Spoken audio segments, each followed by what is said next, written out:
What is going on, guys? It's Brennan here, back with a brand new video, and today we'll be doing part 3 of the Golf bar seat install on my Alltrack. And today I'll be showing you guys how to remove the front seats in a MK7 Golf, whether it be a Golf, Sportwagen, Alltrack, GTI, or Golf R. So without any further ado, let's get into the video. So first things first, because we are dealing with the airbags on these front seats, the first thing we want to do is disconnect the batteries so when we work with any of the wiring, the airbags don't blow up. So we're gonna do that right now. All right, so we have a 10mm wrench. First, we're gonna disconnect the negative side.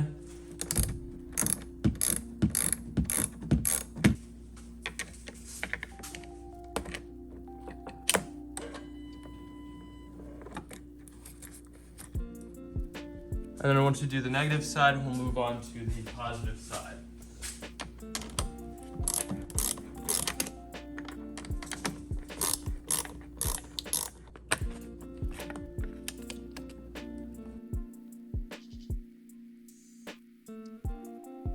All right, so just like that, we have our battery disconnected. So now we're all safe to work on the electronics of the seat.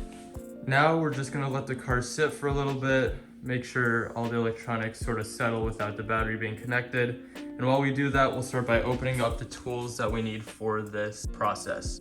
So if we take a look at the bolts that are holding the seats in, as you can tell, they're very unique, very different to traditional hardware.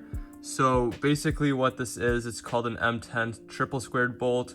And I didn't have any of these socket sets for this size of a bolt. So what I had to do, I just bought, I guess like a triple square spline bit socket set off Amazon. And the size that we'll need for these seats are an M10. So as you guys can tell, it's a very unique type of bolt and socket. So we're gonna start by undoing the bolts that are holding in the seat rails, so then we can swap them out with the Golf R ones.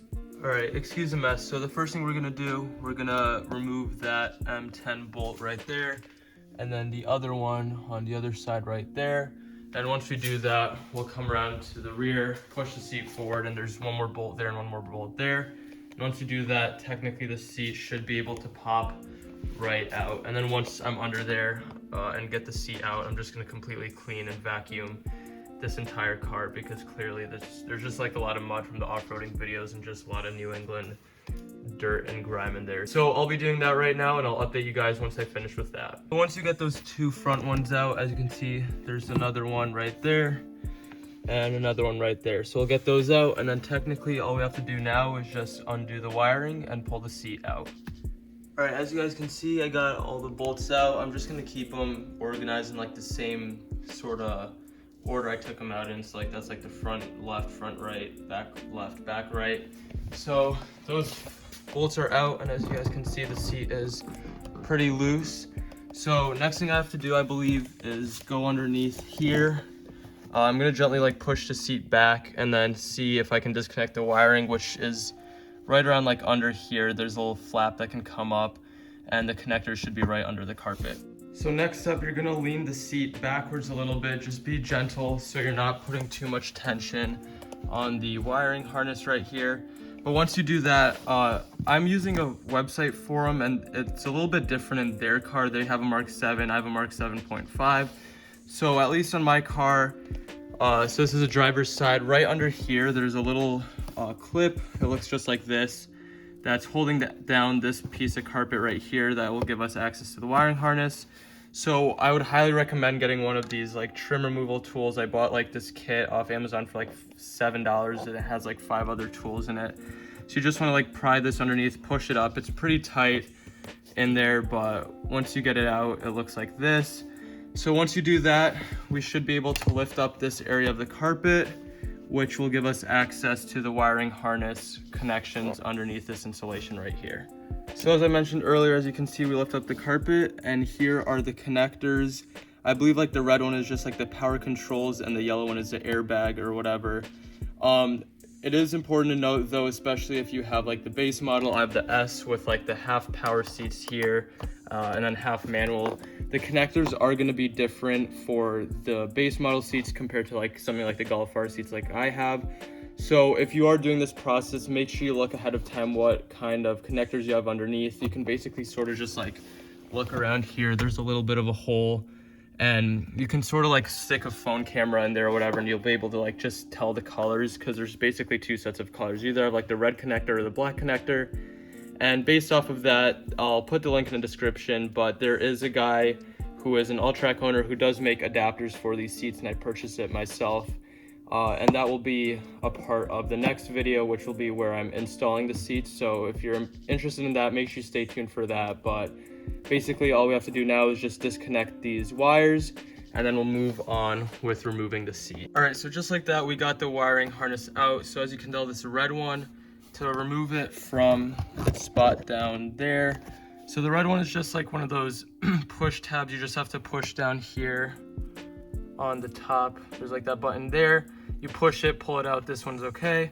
And then for the yellow airbag one, it's sort of like the taillights, where you just have to, this comes clicked down, and then you have to basically pull this black tab up to release it. I'm not sure if it's going to go down without being in the clip, but you have to pull that yellow tab or that black tab up on the yellow one, and then just pull it out. And then for this red one, it's just one of those generic push on that like tab right by my finger, push that, and then pull it out. So now that that's out, I believe these seats are completely free, so we can start by taking them out. Also, when you're about to take the seats out, I'd recommend putting some sort of blanket down here so you don't like scuff up the plastic or the metal trim down here, just so you can protect your paint and your car's interior. All right, so this is how I'm pulling the seat out. It would be easier technically if you recline the seat before you disconnect the battery, because then you can sort of pull it out from the front first. But I forgot to do that, so my seats are basically inclined pretty straight up. But I'm gonna try pulling it out, like twisting it out a little bit, so like the back is facing me, pull it out from there. But when you are pulling it out, just make sure you're not like pinching any of the wires, especially the wiring harness.